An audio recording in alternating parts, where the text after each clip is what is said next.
Are you attending or is your mother attending? No Hakim, right? Can you hear me?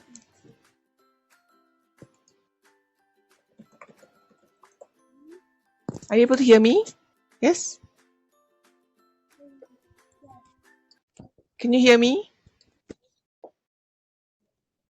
Yes, okay, great. Okay, this is actually a parents' workshop just to confirm with you. So this is for parents to attend, although of course your kids are free to attend as well if they want to sit in. But this is mostly for parents. If you find that the volume is too loud, you can always adjust the volume down here. You can slide it. Okay, so louder or softer here. All right, we'll start in about 4 minutes. I think there should be some other parents coming in as well. Okay, so just about 4 more minutes.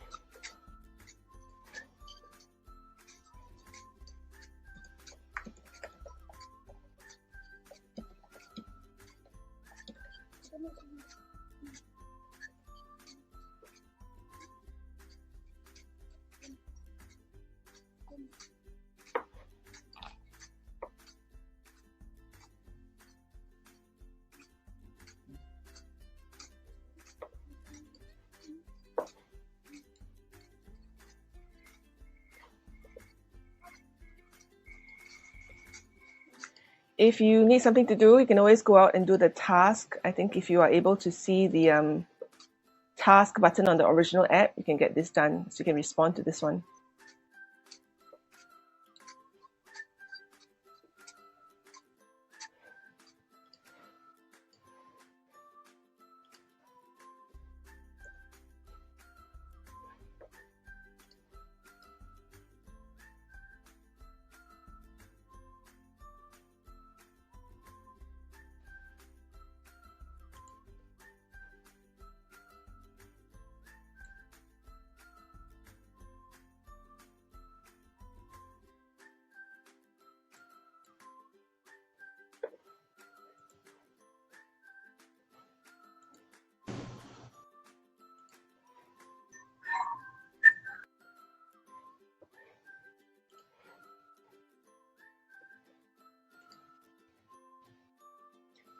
Okay, hi parents. We'll start in about 2 minutes at 5 o'clock on the dot.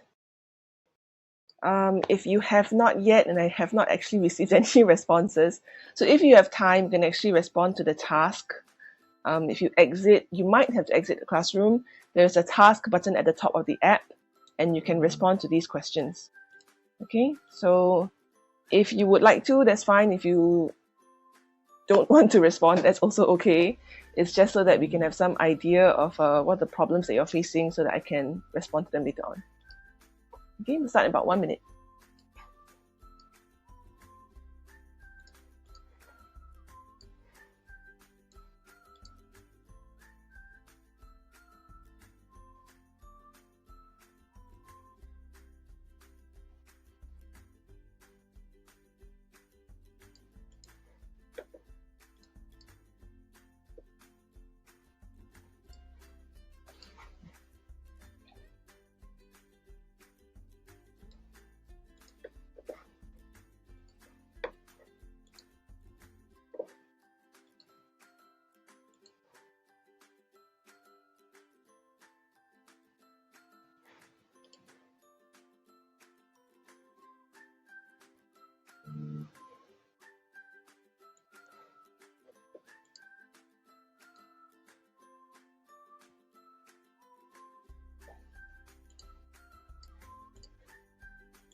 Okay, I think it's almost 5.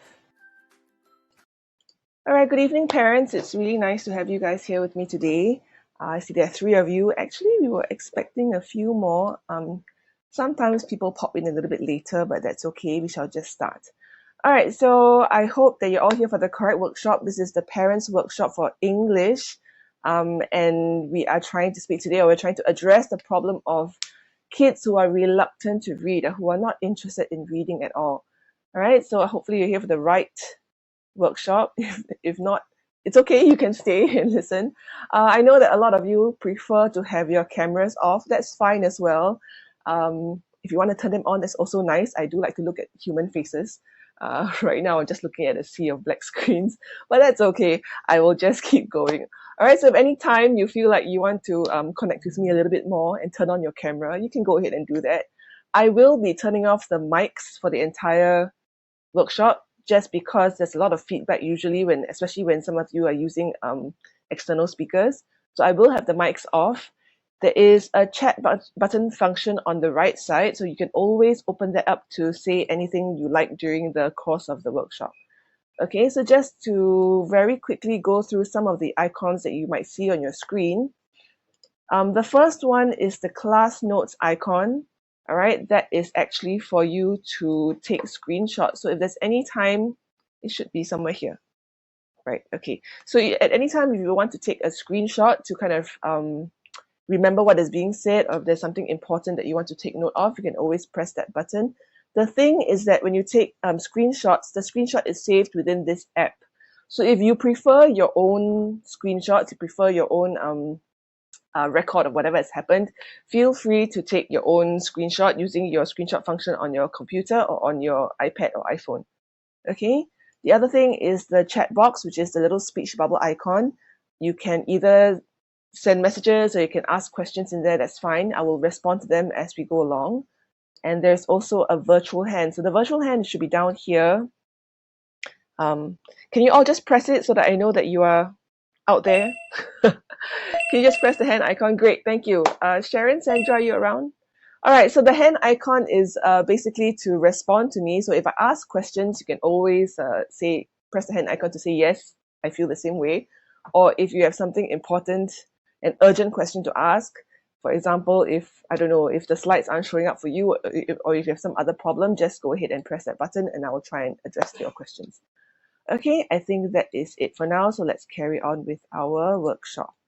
Okay, so today is a parents workshop. This is for parents. If your kids are around, I don't know how you might want to approach this, but generally we want to keep this just parents so that our kids aren't aware of what we are saying behind their backs. No lah, just kidding. But generally this is more for parents, so hopefully you can just be you or your spouse. Either one is fine. Okay, so today I will be speaking about reading, as I mentioned before. I am TCher Jobeth, so I am the head of English at TCher. If at any time you want to email me, you have questions, you can always email to this email address. Okay? All right, so today we're going to talk about reading. Now, a lot of parents tell me their kids don't like to read. I am guessing that you are all here because you have the same problem. Because whenever parents ask me, how I want my kids to be able to read, I want them to read more widely, or I want them to just start reading in the first place. Because a lot of times teachers tell parents, right, the best way for your kids to improve in the English, and in fact, a fun way for them to improve in English is to start reading. But then the parents come back to us and say, but my kids don't like to read, no matter what I do, it doesn't seem that they're interested, they don't want to pick up books, they are very resistant to this idea of reading. All right, so today I want to talk about some tips, hopefully how you can kind of entice them and make it a little bit more interesting, a little bit more something that they might look forward to instead. Okay, so what are some common complaints you've heard from your kids? So I just want to open up this answering device here. And I just would like to ask you which of them are complaints that you have heard from your own children. So you should see an answering device on the screen. You can pick as many as you like, A, B, C, D, or E. If you think that A and B apply to your children, go ahead and pick 2 and then click submit. All right, so some common complaints you've heard from your own kids when you try to get them to read. Some of them say, oh, the book is so long. the words are so small, the book is so boring, B, there are no pictures, or E, there's no way I can ever finish my books, I don't have time to read. So what are some complaints or some issues that your children have shared with you that stop them from enjoying reading or stop them from picking up books voluntarily to read? Because this is really what we aim for. We want them to want to read and not just say, oh, now I have to sit down and read because my teacher says so, or my mother says so, or my father says so. We really want them to kind of be empowered. We want them to voluntarily decide, yes, I would like to read. So what are some complaints you've heard from your kids? Go ahead and choose any of the options there. I'm still waiting for a couple of parents to respond. If there are no more responses, I will just close it and go ahead. Okay, so I see a lot of parents are picking C. Some of you have picked A and D as well, but I think almost everyone who has responded has said C. The books are boring. Okay, so I used to bring my students when I was teaching in MOE. I used to bring my students to the library once every 2 weeks because we had a really well-established school library that had a fantastic range of books. So once every 2 weeks, it was part of our scheme of work that we would bring the kids to the library, get them to pick out storybooks, and get them to sit down and read for an hour. Okay, this was mandated library time fixed into our school curriculum. And out of that 1 hour, I would have half an hour of kids going, teacher, I don't know what to read. The books are so long. And I open up the book. The first thing they do is to turn to the back and see the number of pages in the book. And they say, teacher, 100 over pages, I don't have time to read. They tell me, teacher, the words are so tiny, I cannot see, I need glasses. And then, of course, a lot of them say, they read one page or they read one chapter and they say, this is so boring, I don't want to read anymore. Okay, fair enough. These are all, as I would tell them, yes, these are valid complaints. That's fine. You still have to find a book. And I always tell them, you have 20 minutes maximum to choose a book. And I only gave them 20 minutes because it's a large class, right? We have 40 kids wandering around in the library and they do take some time to look. So I said, okay, maximum 20 minutes. On days that I have no patience, I tell them 10 minutes. 20 minutes to pick out a book. And if you don't pick out a book, I will pick one out for you and you have no choice but to sit down and read that book.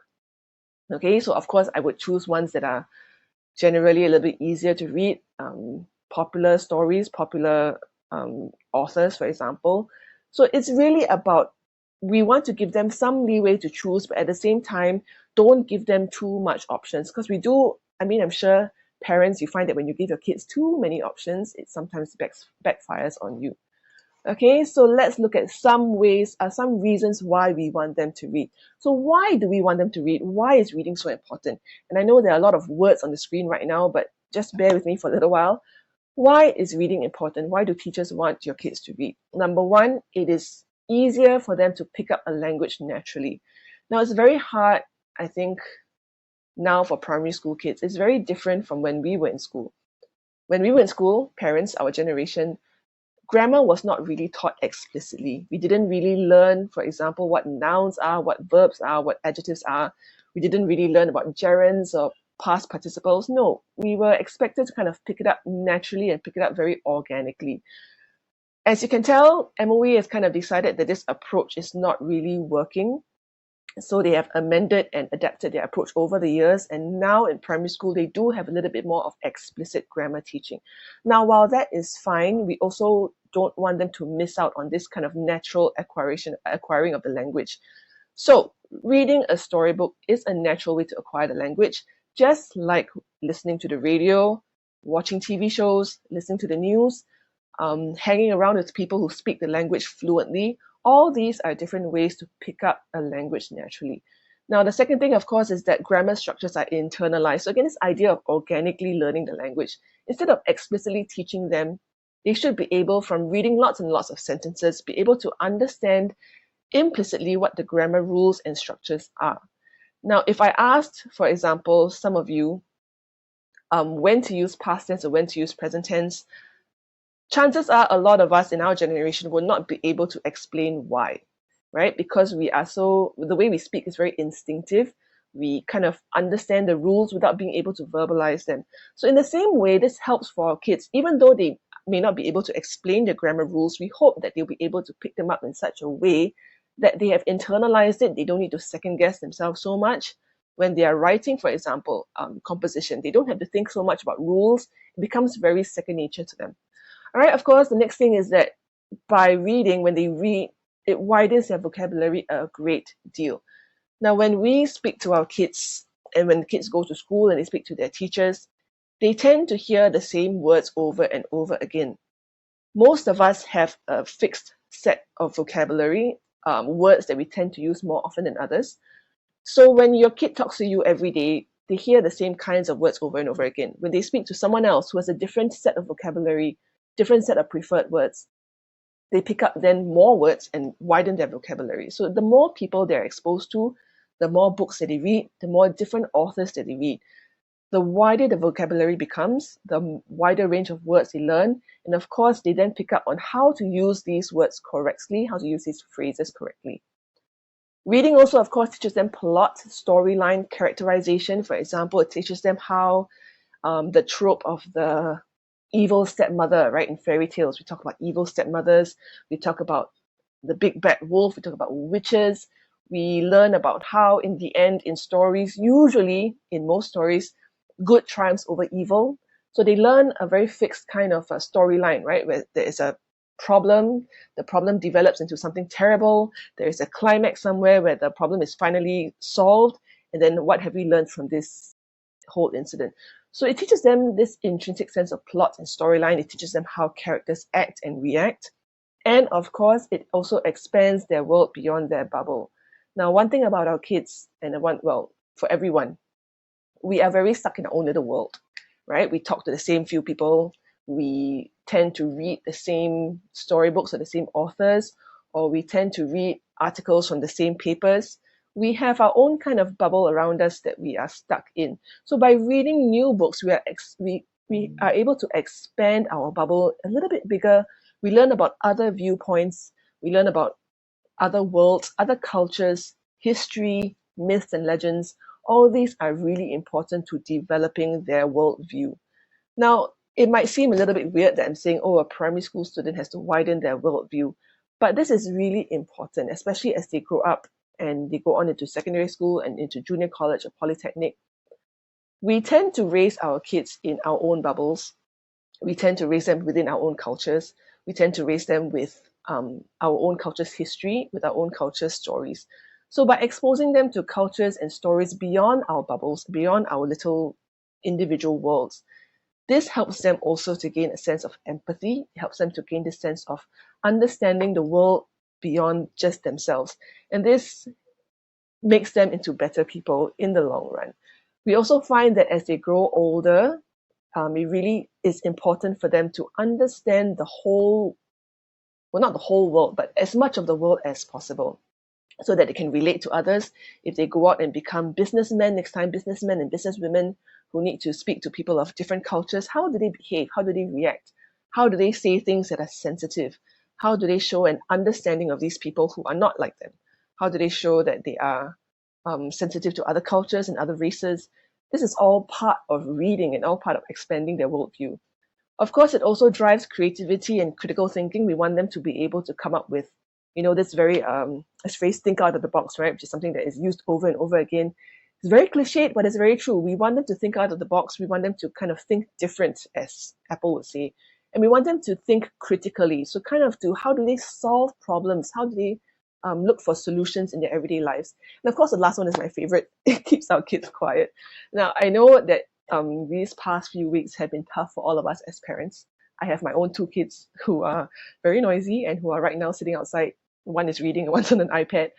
But reading is great because it keeps them quiet for, a span of time. And it's not screen time. Excuse me. So we do want to also get them to fill up their time meaningfully, to engage themselves in something that is not just, watching TV or watching movies all the time, although those have their merits as well. All right, so I'm sure you're all convinced. I probably don't have to convince you. Reading is something that's very important. So how do we get our kids to love reading?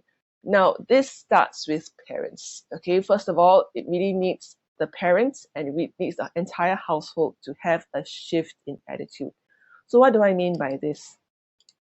All right, so the first thing that you might want to consider is to grow a home library. Now, a lot of words on the screen. Again, I know that if you're you don't like to, if it's very hard to absorb, you can just listen to me. A home library is important because a very interesting study was done, and this study said that having just 80 books at home in a home library actually helped to raise adolescent um, literacy levels much higher than the average student. So, or help to raise those who come from lower levels of secondary education, raise them to the same level as university graduates who only grew up with a few books. So this is really quite an amazing correlation that they studied this, that just having those books at home. And in fact, it was very interesting because the study said the parents didn't even have to read the books. They didn't even have to sit down and read the books that were at home.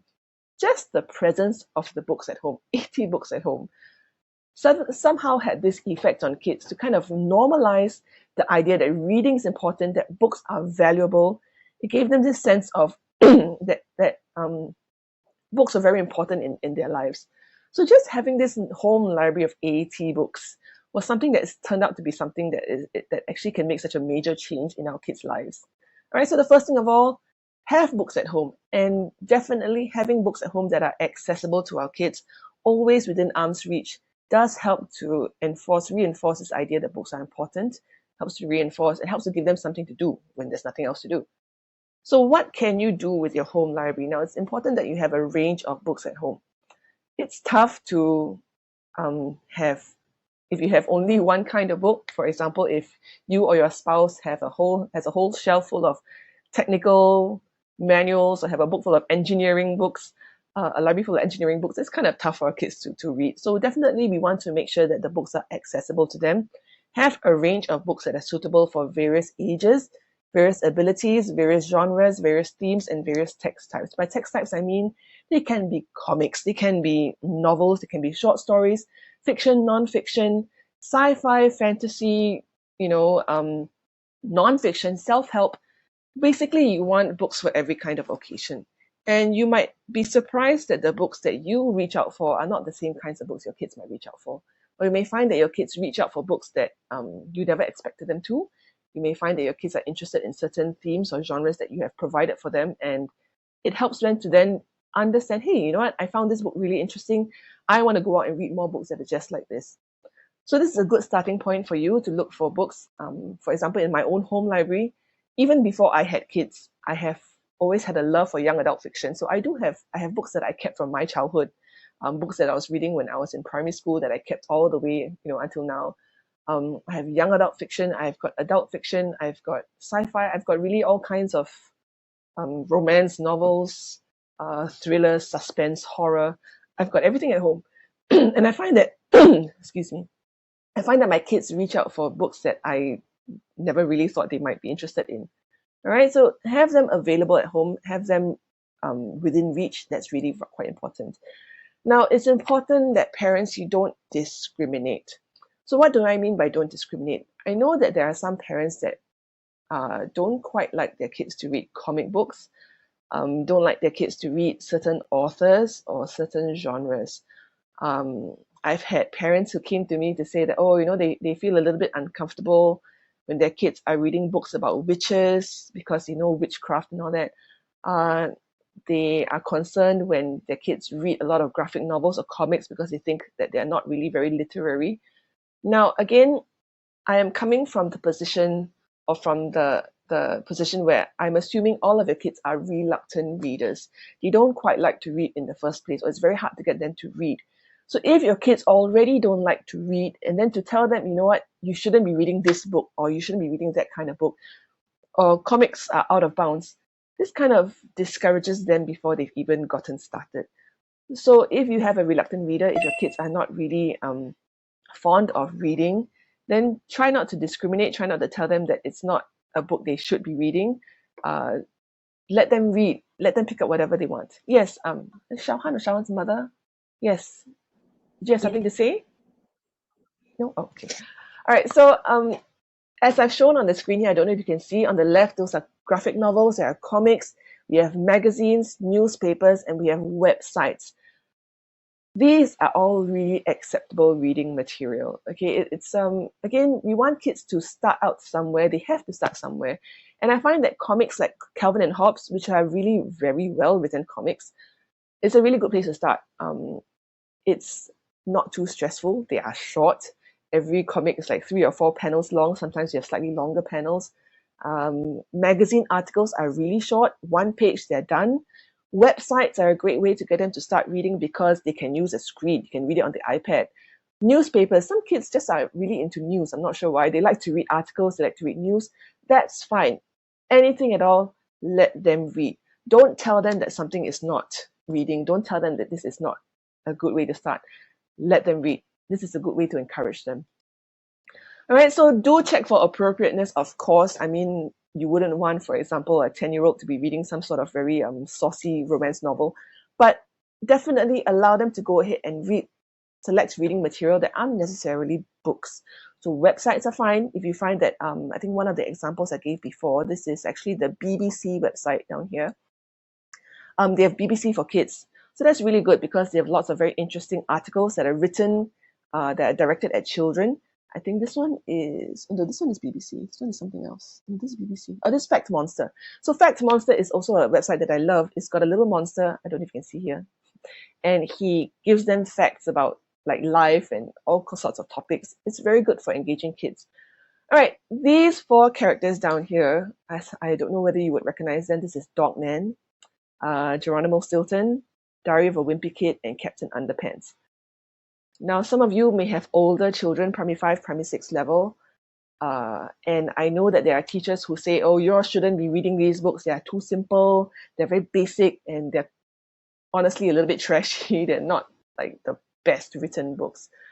But again, because we're coming from the angle of encouraging reluctant readers to read, if they are reading these books, go ahead and let them. I think it's really okay. They need to be reading something. So if they have started on Geronimo Stilton, if they've started on Dogman, and they are really interested in those, use them as a stepping stone.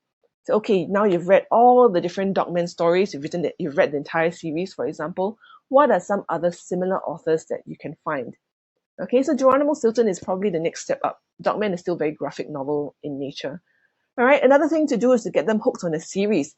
So it's a very easy way in. If you start them on one book in a series, if they like that book, you've got lots of other books to fall back on. Once they like one book, they have proven that it is something interesting to them, then they are more likely to accept very quickly the next book in that same series.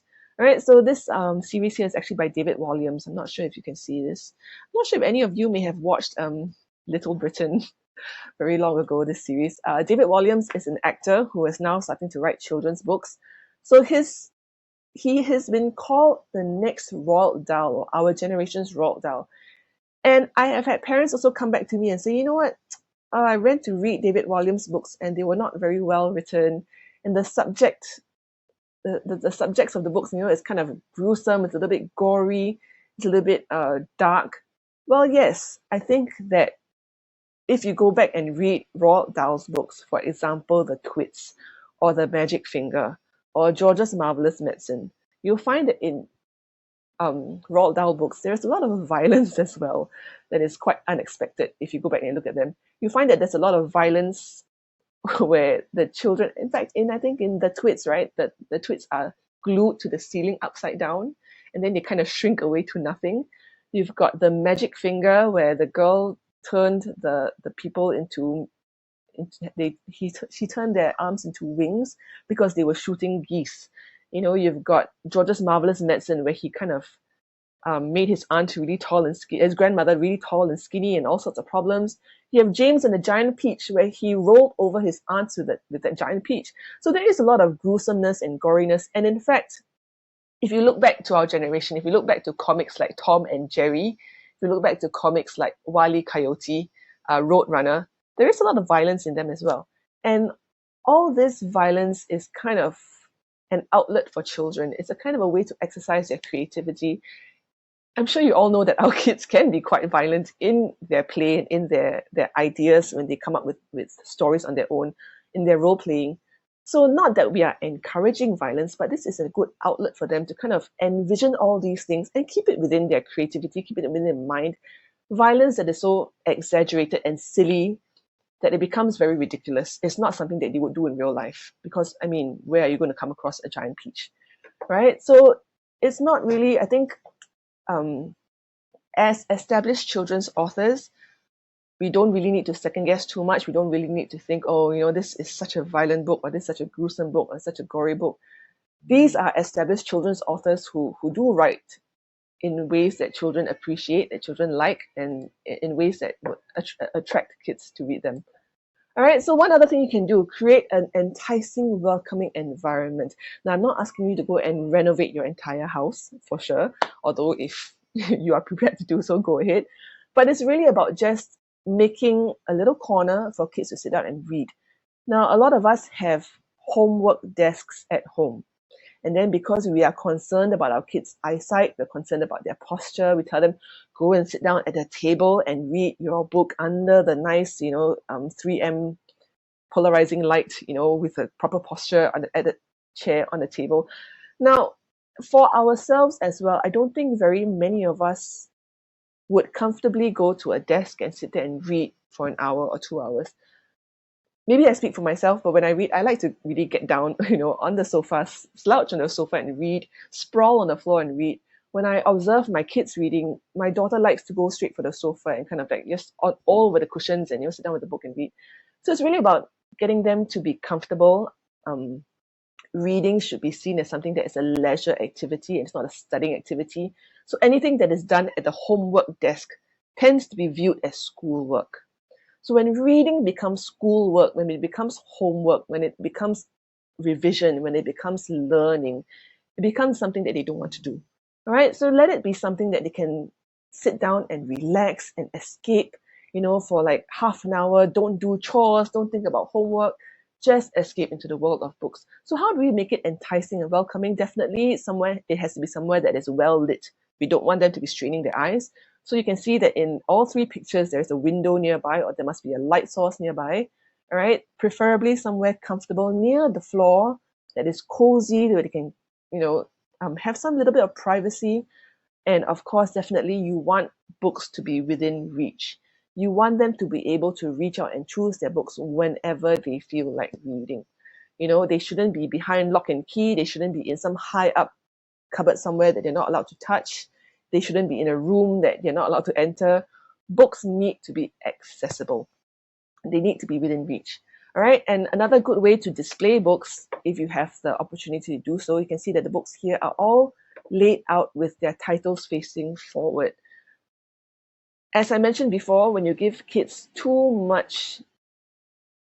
many options, too much choice, they get very stuck for choice. So one thing you can do, and this is actually a Montessori concept, you kind of just pick a few books, leave them somewhere that it's, like on a small shelf, leave them facing covers outwards, lay them on the table. They can be flat on the table. They don't have to be on the shelf.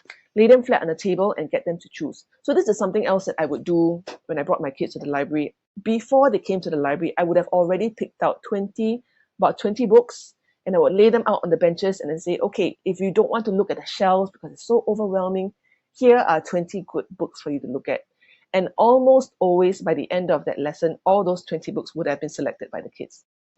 Because they have already been filtered, I've told them, okay, these are great books. I really enjoyed them. I had fun reading them. This book is about, swordsmen. This book is about aliens. That one is about something else. So because I was able to kind of give them short little reviews of the book, because the books are there, made to look very interesting, they are more likely to pick them up to read, rather than giving them a whole shelf just chock full of books. All right, another thing you need to do is to give them time to read. So for myself, when I was growing up, because my parents valued reading a lot, if they see us reading, they tend to close one eye. So if we are reading a storybook, they see that we are really absorbed in reading, they'll be like, okay, let's delay chores by a little bit, or we delay homework time by a little bit. Of course, taking into consideration that they do have time.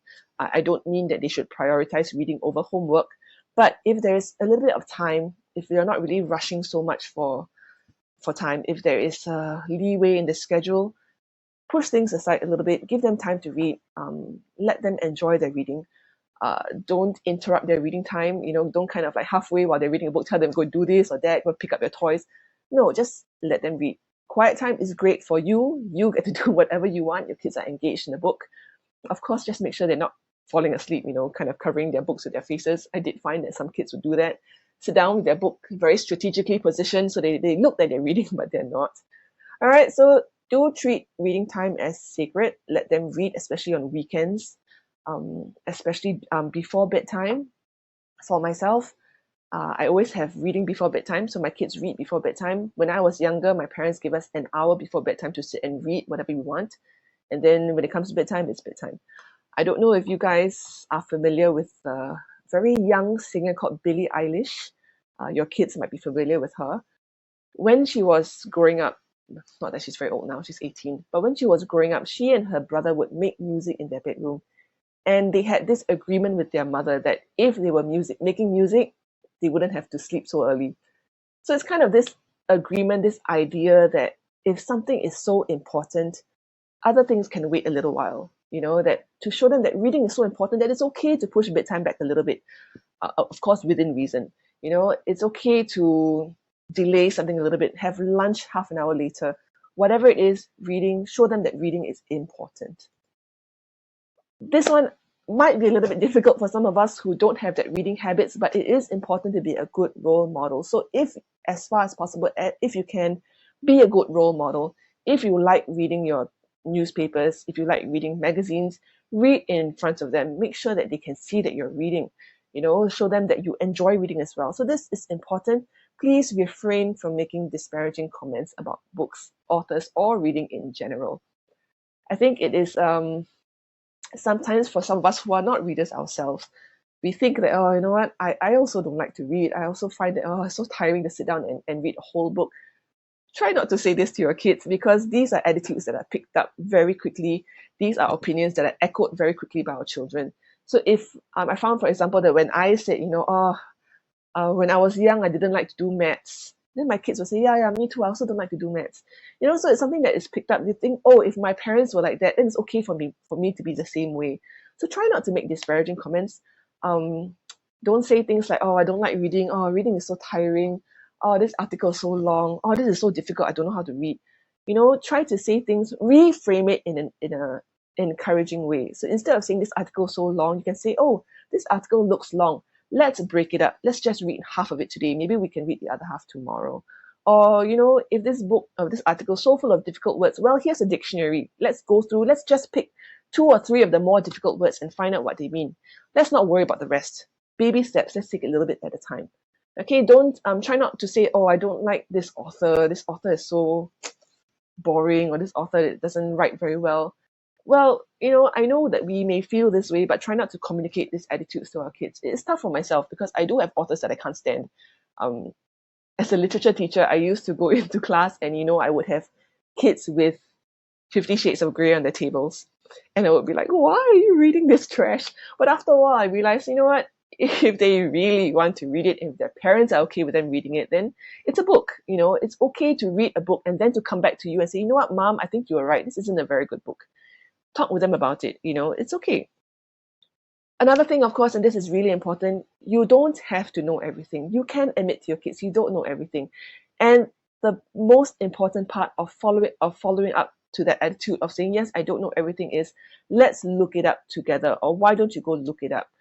So if there is something that they ask you that you're not sure about, if, I don't know, they ask you about the life cycle of a panda, for example, and you say, you know what, I have no clue. Why don't you go look it up? Go to the websites, go to Google, go find out, go read up on this life cycle of a panda, go and read up about what astronauts do in the space station. Go and read up, go and figure it out, and then tell me what you learned. Because reading websites is still reading, and we have to know that our kids are not growing up with the same childhood that we did. For us, all of our reading was done in hard copy. We read papers, we read books, we read magazines. We would go to the library and research our university papers. But our kids now do all their research online. So that's a good first step. Get them to research things online, because that also teaches them about internet safety, that teaches them about how to pick out websites that are appropriate for learning, that are safe, that they can assess are dependable, reliable sources of facts and sources of news. All right, so it really does branch out into everything. It's difficult to parent. I do know as a parent, I find it very difficult myself. It's very difficult to parent in this generation where so much of our stuff is online. But it is something that we have to tackle and we cannot shy away from, that we have to kind of meet head on, because this is just the reality of life. And I think this is even more obvious now that we're all kind of stuck at home, can't go out, can't go to the library. Everything is done through our screens, just like this workshop. All right, so do read to your children. Not sure how old some of your kids are, but make it a bedtime habit. It's good to start young. My kids are now, my oldest is 6, and she will melt down if we tell her there's no time to read a storybook before bedtime because she's so used to this. So do read to your kids. This, I think, starts out, it helps them to cultivate this habit of reading, helps them to understand that books are a vital part of your daily life. Reading aloud to your kids can actually go all the way into their teen years. And I'm really serious about this. A lot of parents look at me like I'm crazy when I say that you can read to your teen-aged kids.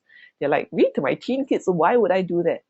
So I really want you to hear from this other parent. This is a friend of mine. He has 3 boys, and he reads to them every single day, or as many days in a week as he can. So I do want you to hear from him. I'm going to turn on the video.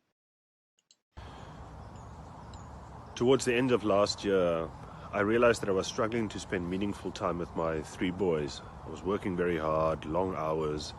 When I came home in the evening, I was really tired, and I was even working weekends. I think that's normal for many moms and dads. I then went to Waterstones over lunch one day while I was at work in Canary Wharf, and I picked up a book called The Murderer's Ape, which was an award-winning book for young teenagers. And the intent then was to give it to my oldest boy, who wasn't that keen on reading, and I thought maybe, well, he'd like to spend time reading an interesting story. Turns out I ended up reading this story to my boys over the next 4 months. It's about 600 pages, and we read 2-3 chapters a night. Most nights of the week, probably 5 or 6 nights in the week, we end up reading. And it's brilliant.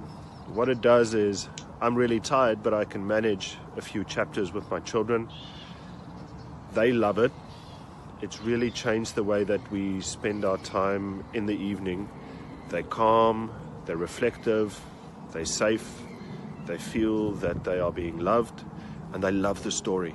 They absolutely are engrossed in what's happening in this story of a gorilla living in Lisbon and going on multiple adventures. It's a great story, and I won't spoil it for you. But what I'm trying to say is, my 3 boys are not young. They're 9, 11, and 13, and they love it when I read to them at night. We're now on to a second book. It took us 4 months to read the first one, and the next book is great. But to get my children into bed in the evening isn't hard anymore. And to spend great time with my children and talk to them about something that really matters, that works just fine. Try it out. Read to your older children, even if they're teenagers. Enjoy. Okay, so that is my friend. He has since moved back from, they used to live in Singapore, they've moved to London, which is why he was talking about Waterstones, which is a bookshop.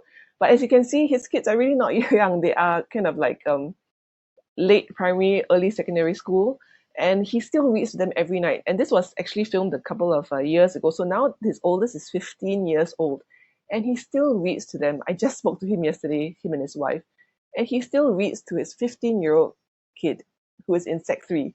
So what I'm trying to say is, it's really not, I know it really sounds strange. It sounds like that. It sounds really mind-blowing. When I first heard that he was still reading to his kids, I was astonished, and I said, what, you mean a 15-year-old boy would lie down in his bed and listen to his dad reading a story? I was really gobsmacked. But it does work. It's after this, I had other friends who went to try it, who said, okay, you know what, let's sit down and read a story together in the evenings. And it was amazing, especially for those kids, again, because they are reluctant readers, because they are not interested in reading. Someone else is doing the work for them. Mom and dad are reading to me, you know what? And they are able to listen to the way certain words are pronounced. When they see that, for example, my parents are also not sure how to pronounce this word, they had to go look it up. They don't feel so bad if they don't know how to pronounce the word. They don't feel so bad if they don't know what the word means, because my parents don't know it either. They went to look it up. It should be fine for me to go and look it up as well. All right, so do read to your kids. Don't worry how old they are. No matter how old they are, you can start. Okay, so one other thing that you can do with the kids, library visits. Now, Singapore is really blessed. We have gorgeous, gorgeous libraries. And this is something that I am so grateful for in Singapore, that we have public libraries that have of such high caliber. Now, this one, I think on the top right, top left, this is, I think it's Woodlands Library. This one is Pasir Ris Library. This is Sembawang. This is a new VivoCity Harbourfront Library. There are lots of newly refurbished libraries in Singapore with dedicated children's sections that are really well developed. One of my favorites is the Sengkang one at Compass One. The Central Library is also fantastic. So these are great because they have such a huge range of library books. As you can see, they've got all these inviting reading nooks, little seats for them to read, which is what I was trying to get at just now. They've got tons of books. They display books, books of the month, books of the week, favorite authors, suggested by other children. So this is your reading nook and your library all in one. So may I suggest, if you do bring them to the library, don't treat it as an in-out kind of thing. Make it an hour's visit. Tell them, okay, we're going to sit in the library for an hour. You guys can go and choose your books. You can sit down and read in the reading nooks. You can, enjoy your time. Take it easy. Don't just take it like it's a shopping trip, This is window shopping.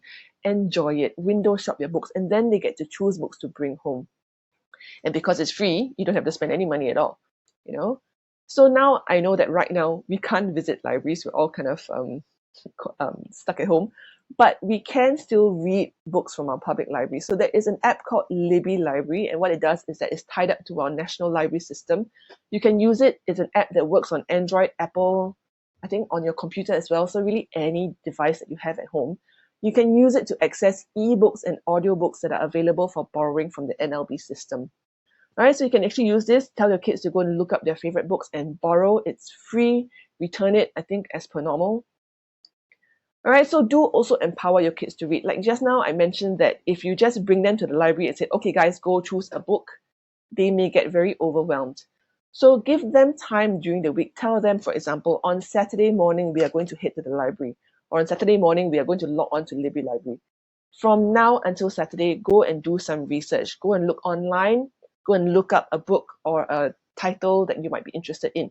Go and ask your friends to suggest a book. What book did they enjoy reading last month, last week? Ask them to look them up. Ask them to do a little bit of online research. Go and figure out what they are interested in. So it's important for your kids to choose their own reading material. They need to feel that this is something that I want to read and not something my mother wants me to read. All right? Get them then to hunt them down. You can look online. I think which there are a couple of online bookshops that are still delivering. All right, you can look them down at libraries, the bookshops, for example. Ask them to figure out go and find out which library is available at. Now, another thing I want you to also remember, as I mentioned just now, is that you should not be discriminating. So I've shown you two titles here, because a lot of parents like to ask me about titles that I recommend. So two titles here that are books that I've had complaints from parents before. So this particular book, Chris Priestley, Tales of Terror from the Black Ship, I read it in my own school library because while my kids are choosing books, I also model for them. I go along to the shelves and I pick up books for myself. I also sit down and read so that they can see the process modeled by the teacher. I go and look for a book, I pick it out, I read the blurb, I kind of flip through quickly. Looks like something I'd be interested in, I go sit down and read. And I dedicate myself to reading that whole book through. So this is a book I actually read from my school library, and I was initially surprised because I don't normally like horror stories.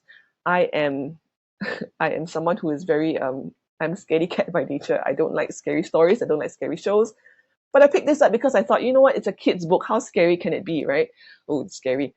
So this was good because this particular book is broken up into many different short stories, and it's got an overarching story connecting it all together in the end. So I really, really, really enjoyed the story. I was so surprised that I enjoyed it. I recommended it to all my kids. Now, why I recommend this book is because a lot of kids don't like to read boring stories. This is absolutely not boring. Now, the only thing that I want to warn you about is that I do not want to be responsible if your kids have other kinds who are very who get nightmares easily. It's a little bit scary. It's not something that is terribly terrifying, but it's the kind that, gives you a little bit of a nervous feeling, a little bit creepy, a little bit disturbing. But great for kids. I think it was fantastic, really well written, and I really enjoyed it.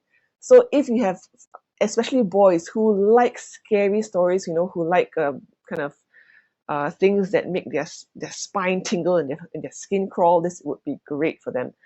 I think when we were young, our generation, probably the equivalent was Goosebumps. Do you remember that? The Goosebumps set. Okay.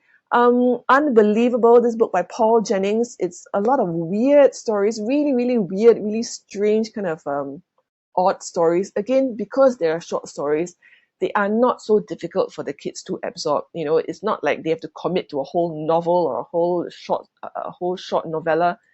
Stories they can read. I read one story every night, or one story over 2 nights. However long it takes them to get through just one story, it's not so difficult. They may not feel that they have to complete the whole book. If they've read a couple of their favorite short stories, that's good enough. All right, so these are books with, I think, a little bit more interesting subject matter that gets reluctant readers excited to read. So these are two titles that you might be interested in. The good thing about these two authors is that they've written a lot of books. So if they like one, they probably like them all. Okay, so moving on. Most importantly for parents, most importantly, you need to get involved with whatever your kids are reading.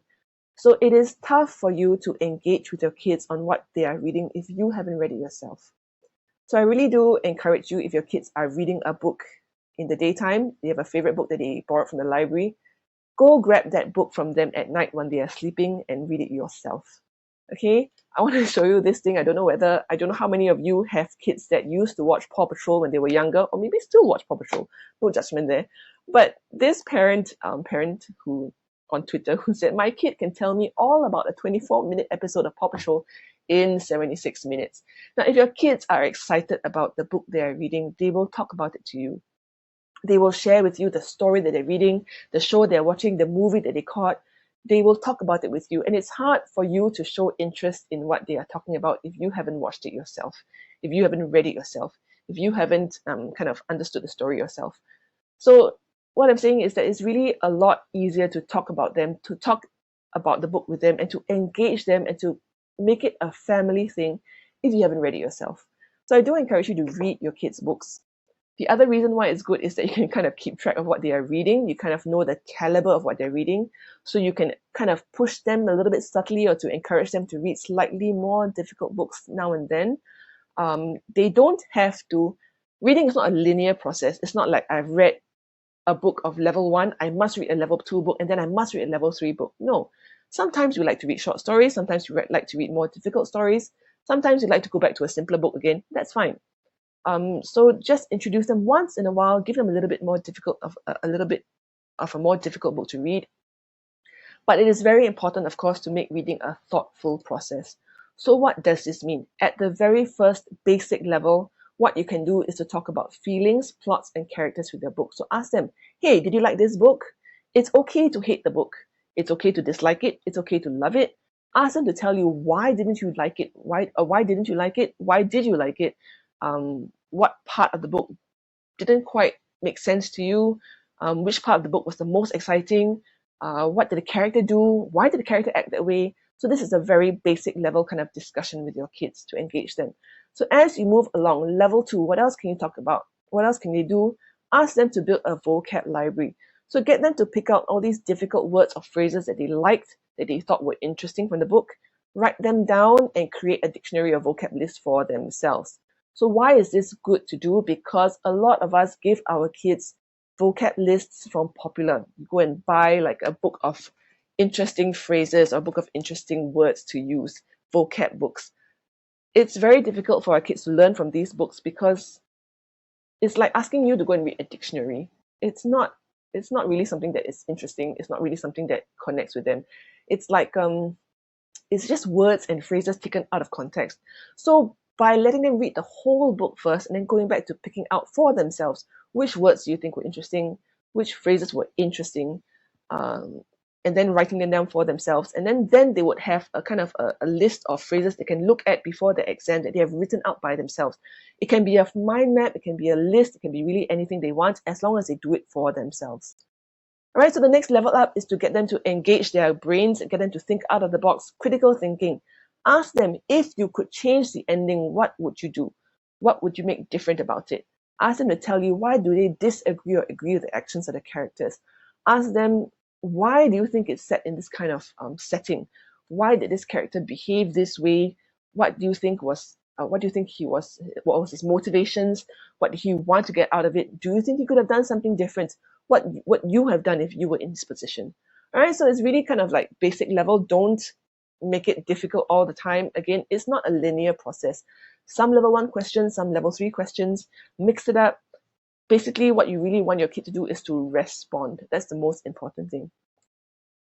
All right, so I just want to share with you some online resources that you can look at, because again, we're all at home now. There's not really anything we can do about hard copies.